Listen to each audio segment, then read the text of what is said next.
Hello, and this is Kinga here with another Raid Shadow Legends video. It's been a while, been doing house renos and stuff, so I haven't had the computer set up to be able to make a video. I'd done a poll before I'd done all that sort of stuff, saying what sort of Valkyrie team do you want to see, and everyone was keen just for any one key team.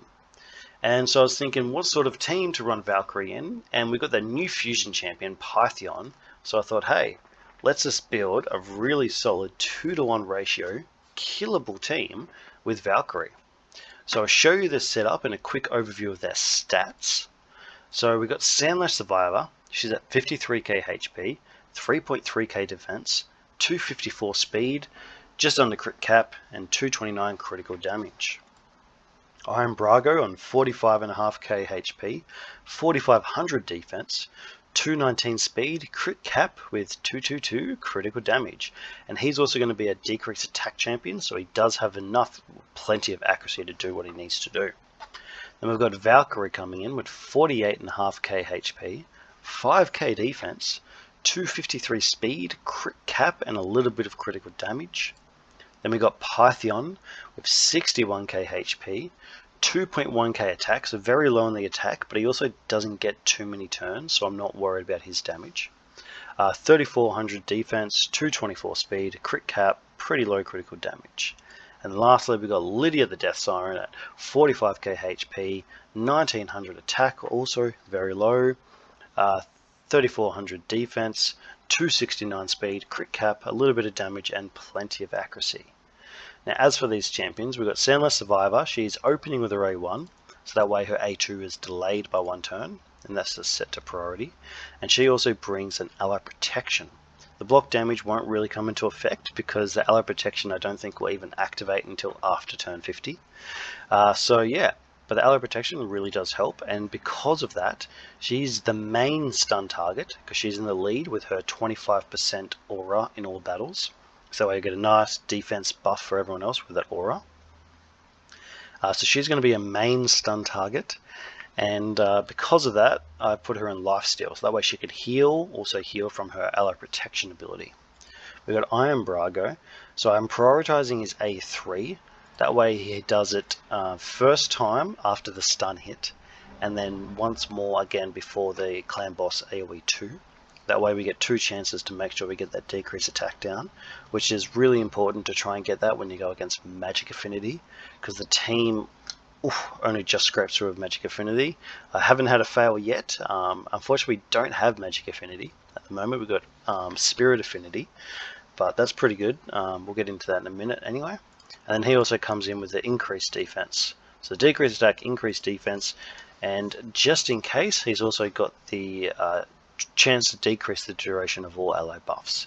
Sandlash Survivor, I love her to have more accuracy, so then her A2 has that decrease the duration of enemy buffs as well, but I was not able to get her in the accuracy. We've got Valkyrie here with plenty of defense. So her defense is pretty low for what you want a Valkyrie build, but with that speed, it's almost impossible to get anything better. Do remember though that she's at 5000 defense. Iron Brago gives her another 10% of his, so another 450-ish. And then Sandlash's aura will give her another, say, 300 defense. So it really adds up, all that extra defense. Then we've got Pythion, who looks awesome. Really is a good champion. He's going to be the debuffing cleanser champion. So I'm just prioritizing his A2, and that's it. Nothing too much more else besides he brings heals. So he's got attacks one enemy 2 times, heals the ally with the lowest HP 5% of this champion's max HP after each hit, which is really cool because even though it's a double hitter, you get a chance to heal 2 different champions if it's needed. And then he's also got a heal on his cleanse and block debuffs, but it's based on enemy ally max HP. So not quite as good as say like a Rhea Bone Spear, cleanse and heal, but still solid. And then because of that, Sandlash is the only one in lifesteal gear.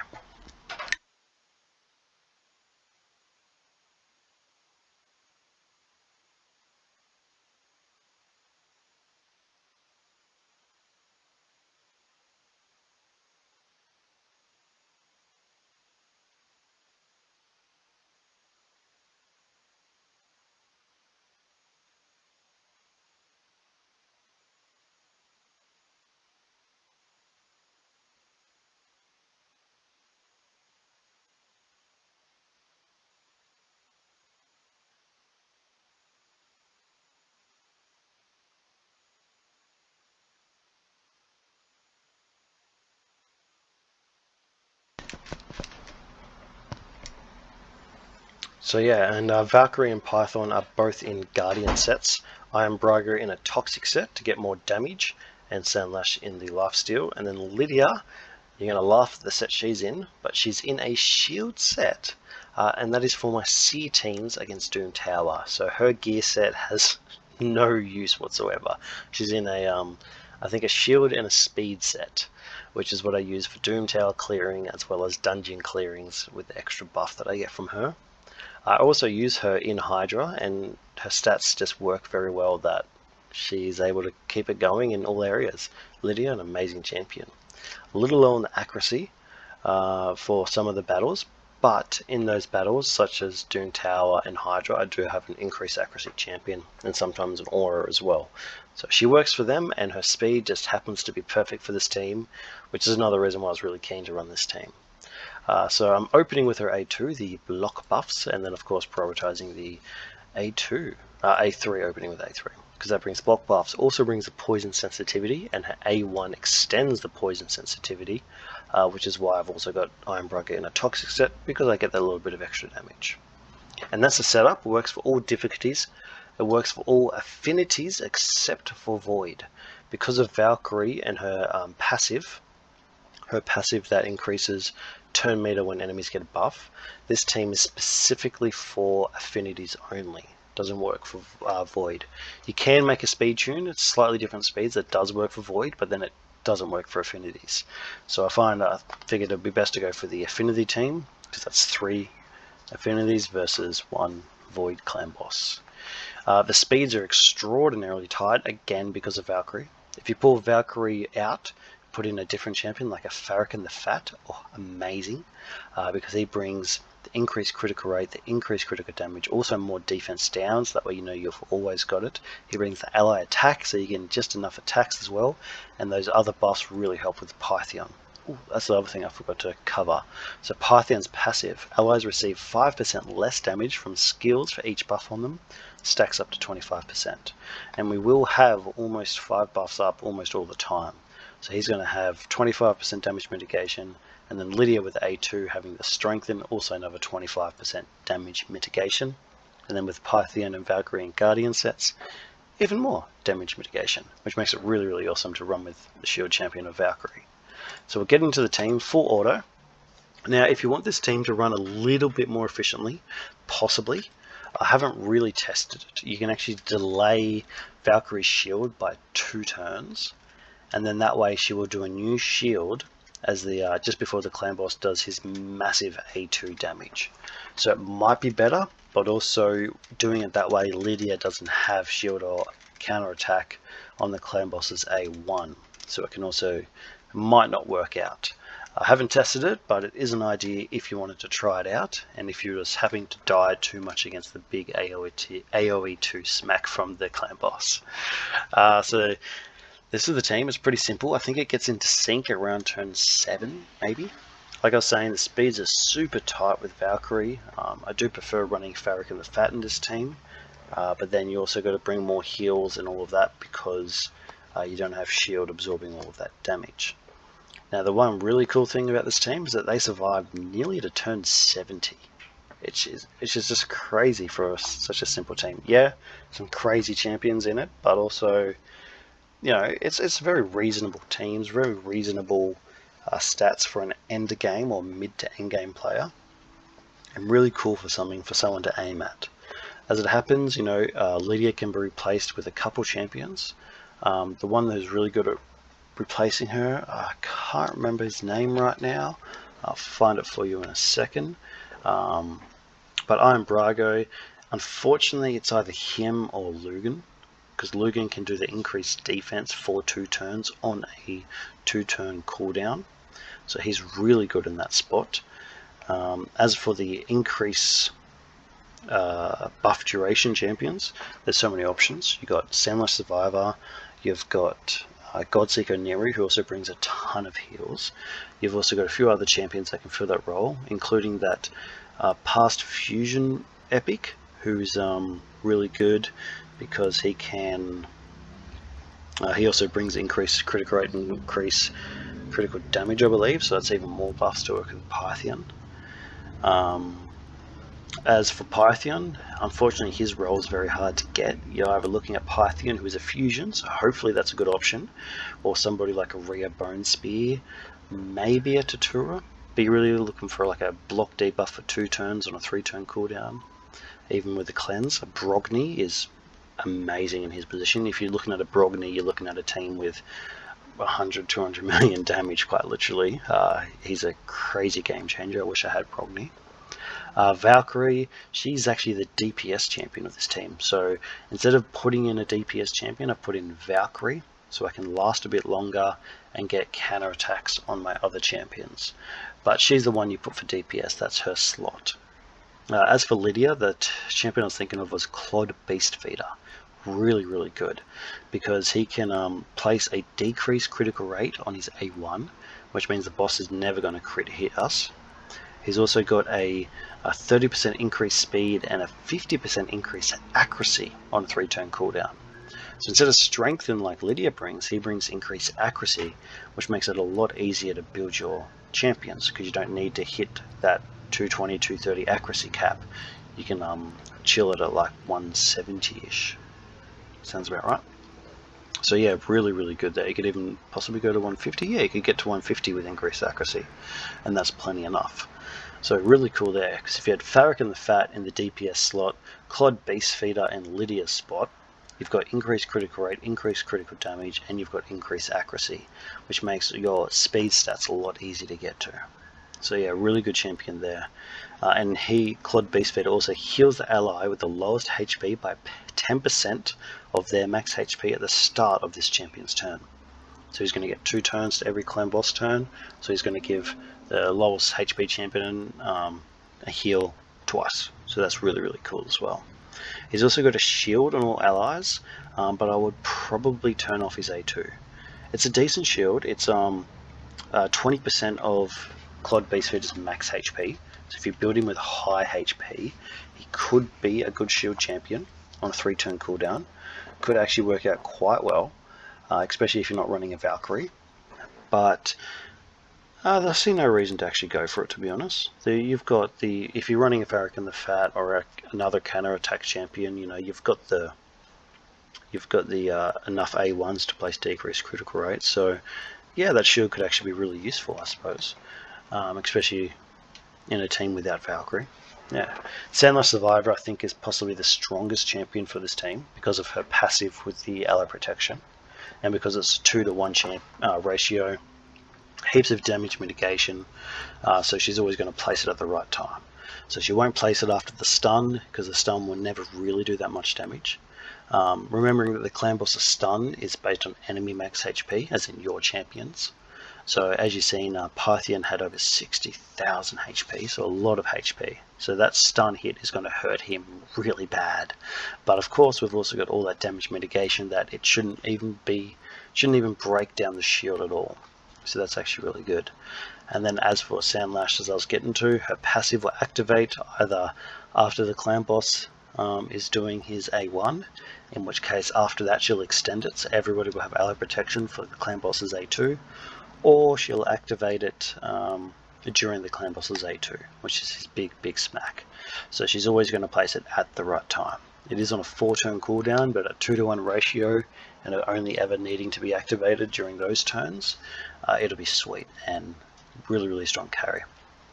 Godseeker's probably definitely the second strongest in her spot, with all the heals.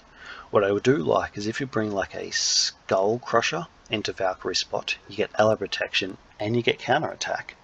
And then you can bring Godseeker into Sandlash's spot, and then she'll bring extra heals, so you don't have to worry about having to have lifesteal on everyone, because you got heals from Pythion or Rhea or whoever, and you get heals from Godseeker. So real nice heal synergy there.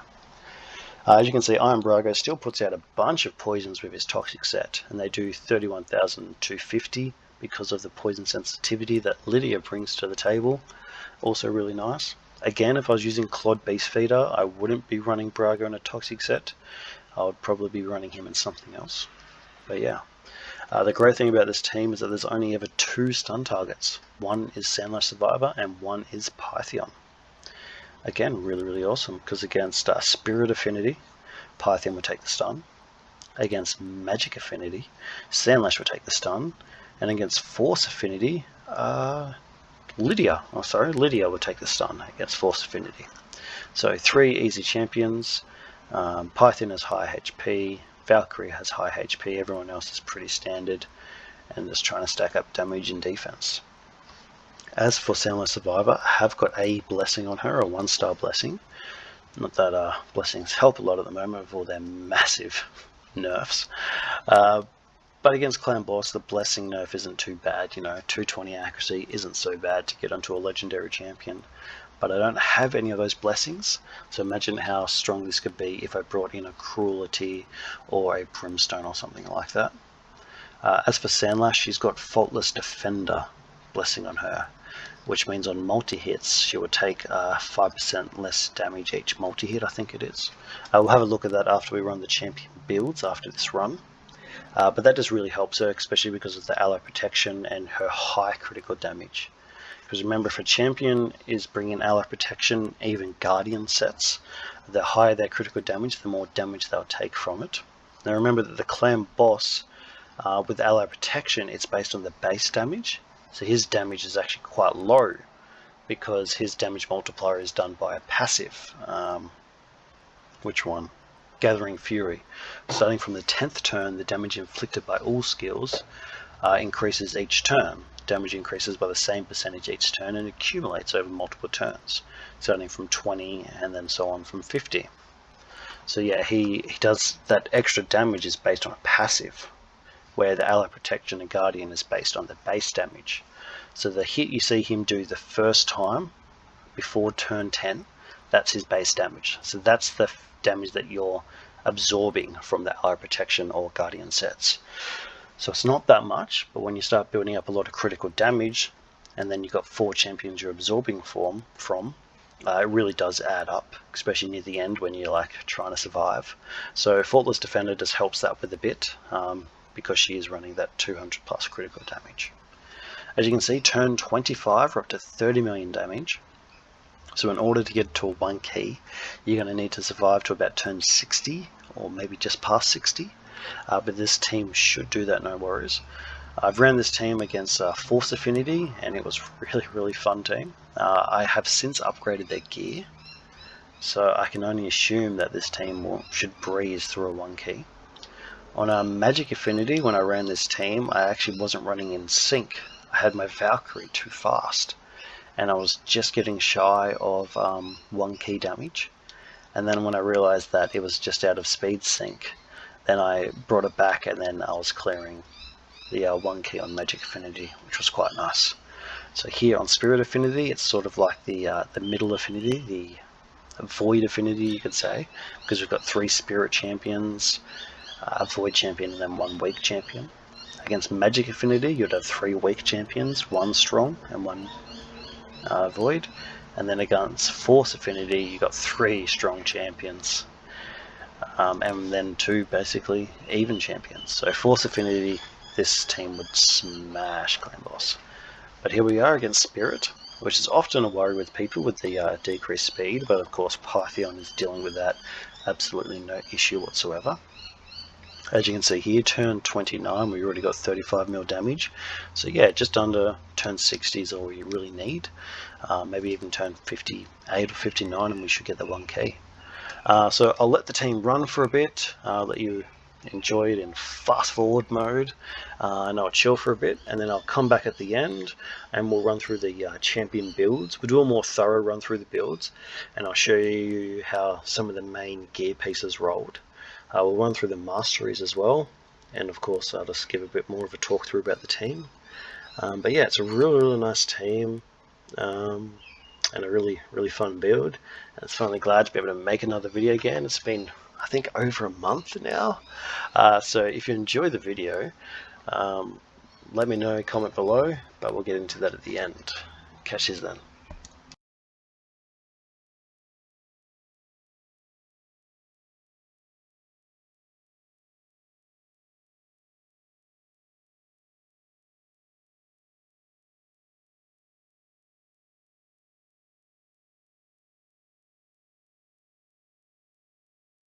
And here we are, nearly coming up to 1 key damage. And I gotta say, before this video, I seen that Pythion's HP, he had a banner and some other stuff that wasn't fully rolled up, and I thought, hey, I may as well roll it up. I can see now why I didn't roll it up, because before the video he had about 50k HP, not the 60k. And I see that with all the big massive stun hits, they might not be taking down the shield, but they are taking away the shield, so it does actually do quite a big chunk of damage, even with his really high HP. And that shield is really useful for him because of the Guardian set. So maybe it'd be better with him running lower HP. Valkyrie, who's also got a Guardian set, definitely needs higher HP and probably lower critical damage. Her critical damage is about 150, but she's not doing any real damage, so that could really do with being a lot lower, of course, as well. But we hit 1 key, easy enough, no real issues.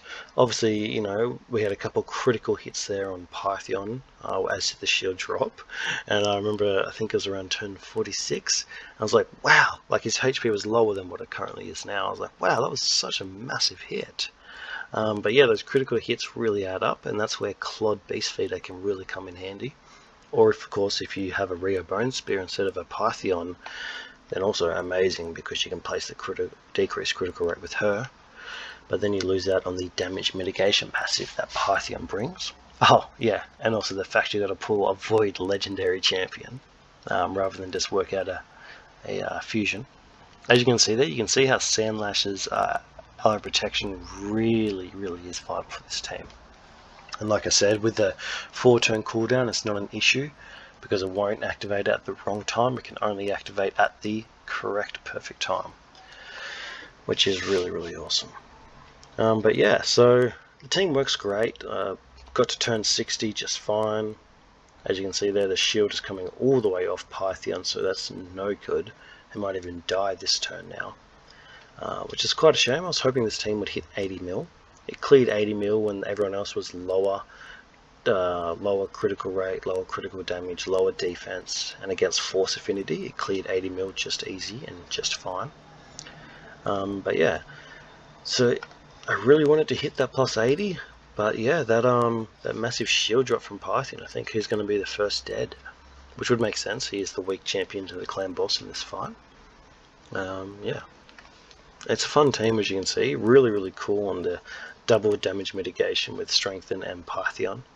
And then, of course, triple, I guess you can say, if you want to add Guardian sets and Ally Protection. So really fun. I love watching this team fight. It's one of my, the style, the 2-to-1 ratio style, was one of my first Ultra Nightmare Clan Boss teams. My first being, of course, the Sepulchre Sentinel 4-to-3 2-key team. But then when I was getting into 1 key, I went into like a Apothecary, just scraping in 1 key against some affinities with Apothecary, making a 2-to-1 ratio. And then I really just pushed to try and get Lydia so I could use her. And then I got her and everything was good. Lydia, Iron Brago, Soundlight Survivor, they've been such a key component for my clan boss teams for a long time. Until of course I done the Helicath fusion. And then I've just made a boring old unkillable team, but it is really cool unkillable team, because I do happen to have Warcaster fully blessed out with cruelty, so 6-star cruelty just means the damage is insane on that team. But yeah, this team here, if we had some blessings to really compound on this team, it could be really good, of course.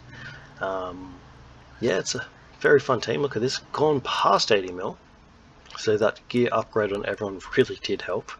As you can see, on a weaker affinity of Spirit, we've actually gone better than our Force affinity. So Python survived, and Valkyrie down, and Iron Brago down. That was a bit of a surprise.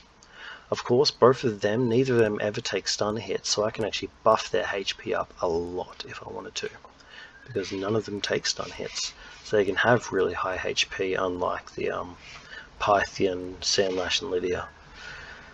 So yeah, maybe that's a cool thing to do. But there we are, turn 67 at 83.1 mil.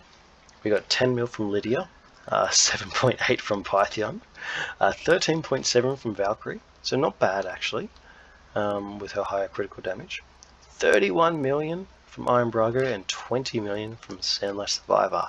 Sandlash Survivor, she can do some really good damage, but you got to be careful putting critical damage on her. I wouldn't put as much on her if I didn't have Faultless Defender, but we'll get into the builds and talk a bit more about that. So we'll start off with none other than Lydia the Death Siren. As you can see, shield set and speed set. Q laughing, thank you. Her masteries, we've gone down, we've picked up War Master. We've also picked up Rejuvenation, really good as well. That helps with the shields from Valkyrie. And of course you got Blast Proof and whatnot, and Delay Death. These other two don't really matter because I have got Counter Attack. On all these champions, I definitely pick up Life Drinker. They can really help and even save you a round or two. So definitely pick up Life Drinker if you can. Really cool. Her skills are pretty much as per standard. We've got the block debuff and poison sensitivity. The block buffs is really good to stop the clan boss from getting increased attack. And of course the poison sensitivity just helps because I can put Iron Brago in a toxic set and get some more damage out. The passive does not really come into effect at all here. Not even the counter attacking one if a champion gets stunned or whatever, which is on the A1 actually. That doesn't come into effect because I do have the block debuffs and whatnot there. And she does have that chance to extend poison sensitivity on her A1, so that's really good. And then of course she's got decreased defense, weakened strength, and increased speed. I would really like to bring in another decreased defense champion because as you've seen, I think it was after the stun hit before the AoE 1 from the clan boss, we all do our counter attacks, and then the clan boss drops his decreased defense and weaken. And because Lydia goes last in the turn order, everybody has a turn before she puts it back on. So a little bit of a damage loss there that if we did bring in, such as a Farrakhan the Fat, we would be able to keep the defense down running. Her artifacts. We won't go too much into her artifacts, but we will have a look at her stats. So of course the lower attack could really buff that up. Her accuracy is a bit low. I usually run her a little bit faster for my C teams, but I had to slow it down, which also cost me a little bit of accuracy. But it should still work in all of my teams, so a nice hybrid build for Lydia, you could say. So yeah, 3004, 22 defense. As you can see, I'm getting 75 defense from masteries, a bit of it from classic, a little bit of from Great Hall, and biggest chunk of course from artifacts. But all that other stuff really does help. And then we'll jump into Pythion. So this is the guy who I would drop his HP back down to 50,000. And you could even bring up his attack, because he is attack based, so he is dealing damage based on attack, as is Lydia. So you could sacrifice HP and bring up more attack. As for the champion like Pythion, that 3,400 defense is way too high. Because once you get to around that 4,000 defense area, it really doesn't do much difference at all. You're talking about 1 to 2% damage mitigation, if that. And because we've got the 25% aura, so that's over about another 300 defense. So that's awesome. And then we've also got Iron Brago bringing in with his passive another 450 defense. And then you've also got the increased defense buff, which Iron Brago is bringing, which is another 60% defense on top of all of that. So you only need about 2,800 defense, if that. So you can really stack out that damage if you really wanted to. Again, it really works well for Lydia and Pythion. You could do that for. Again, Pythion, you don't want to go too high with that critical damage, and you probably want to bring that HP back down to maybe that 50k. What was Lydia's at? She was at 45k, yeah. And so that's a good amount for a stun hit target, 45k. Survives the rest of the waves really well. As you've seen, she wasn't one of the first to die. Iron Brago and Valkyrie were. So she had enough HP for that, but also when she's the stun target, she doesn't take too much that it's crazy. So for Pythion, we have got, so we went down the support tree and picked up some slightly bigger heals. I think I'll change that. Those heals don't make the biggest difference. They don't, because these heals are not massive, so they don't help a lot. I think I'll be a lot better to go down the tough skin, picking up the AoE defense mitigation, the increased shield, and of course the delayed death. And I think Python would do a lot better with those masteries. So I wouldn't copy this, I would go with this, and if you're running like a Valkyrie, then pick up rejuvenation. If you're not running any sort of shield champion, Heart of Glory is quite nice. But so is Grim Resolve. Grim Resolve pairs really well with Life Drinker, because when the HP is below 50%, you get a little bit more damage to help with the heal. So really good in the clutch, but not really good for overall damage. So that's Python. I can show you his sets a little bit. So yeah, this main thing is his passive. That's why I'm really suggesting him over Rio, because that damage mitigation means you don't have to run a Lydia, you can run a Claude Beast Feeder. Of course, if you run a Python and a Claude Beast Feeder instead of Lydia or Rio, you need your DPS champion to bring defense down, so you will need like a Farrakhan the Fat or somebody like that, or a Dracomorph even. But those ally attacks or counter attacks really help your team. So that's basically him. He's got a heal on his A1, a heal and cleanse and whatnot on his A2. His A3, which I didn't turn off, is a revive, but as you can see that would never come into play, so it doesn't matter. So for his stats, we've got a triple roll on his banner and HP main stat. This is the one I actually upgraded. This was level 12, so it got a bit more of a buff up. And then we've got HP on the amulet. So I should really swap this out for maybe a defense amulet, or no, better than that, an attack amulet, or maybe even just go critical damage and then go more attack on this. But the ring's pretty good for attack. Got a chunk of HP, a bit of attack, and a nice little attack slot. And then for his gear, we've got critical rate on the gloves, nothing too spectacular. Defense percentage on the chest, which we definitely don't need. Like I said, his defense is too high. We definitely don't need anything like that. Speed on the boots, just some pretty basic average gear rolls. Nothing too crazy, but a really lucky speed roll on the weapon. So then we'll come down to Iron Brago. One of my favourite champions, probably my most favourite fusion I've ever done. So his fusion was a real challenge for me. I did try to go for the Brogni fusion, but I didn't have the gear to get it. But Iron Brago, I just made it, and that was really awesome. And he was a staple maker for my account at the time. Completely changed my account and really helped. And he's so unique as well, because he's got the increased defense on all allies for 3 turns on a 3-turn cooldown. It's really, really cool. And then it's also got a really good stun for like Faction Wars or for Doom Tower and stuff like that. And of course for Doom Tower he's got the massive aura. His passive is amazing. Increase the defense of all allies by 10% of this champion. That can also be used when he's dead. So if you're doing like a boss run in Doom Tower, such as Bong, and you need more defense, you can just chuck Iron Brago in there with a ton of defense, let him die, and his passive is still come into play, so that's really good. And of course he's got the decreased attack on his A3, places a 50% decreased attack on all enemies for 2 turns if he's under increased defense, which he most definitely should be. So that's all very good. And then of course he has the chance to decrease the duration of ally buffs by 1 turn, which if I have accuracy on Sandlash or Goldseeker, that can be really good if Lydia gets that 3% resist on her block buffs. So that can come into play and save you to strip off that increased attack. His masteries are pretty well standard, perfect for this type of team setup, but maybe not for Valkyrie. Again, if I could choose, if I had a Valkyrie when I done the mastery build, I would go for rejuvenation over Heart of Glory, but nevertheless the masteries are perfectly fine. If you don't have a Valkyrie, this is probably what you want to go with. Really good to pick up this here. It doesn't help with clan boss at all, but it does help in like faction wars and stuff. It might be useful.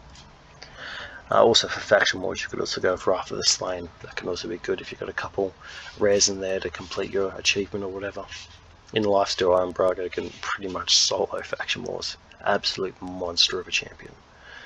Really, really cool. Of course, we've got the Toxic set and the Perception set. Now his gear is insane.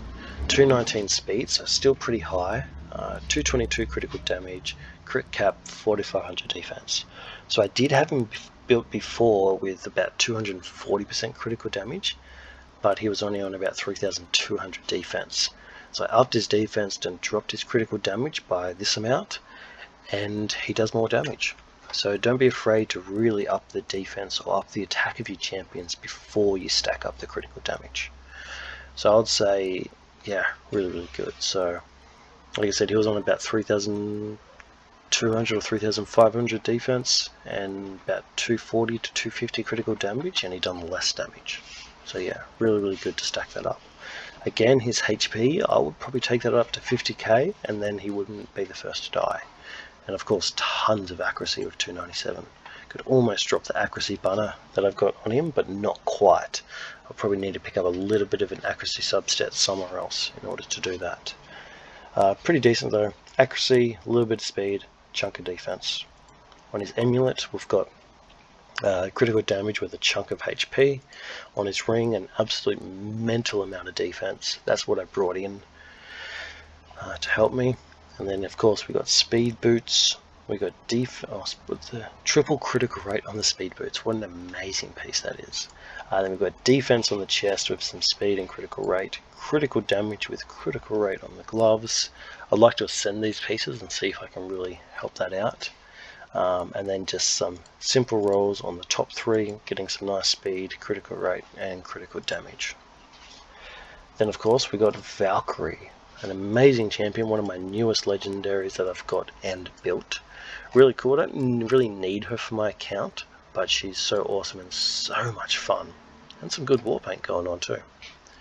So her masteries are as pretty much standard.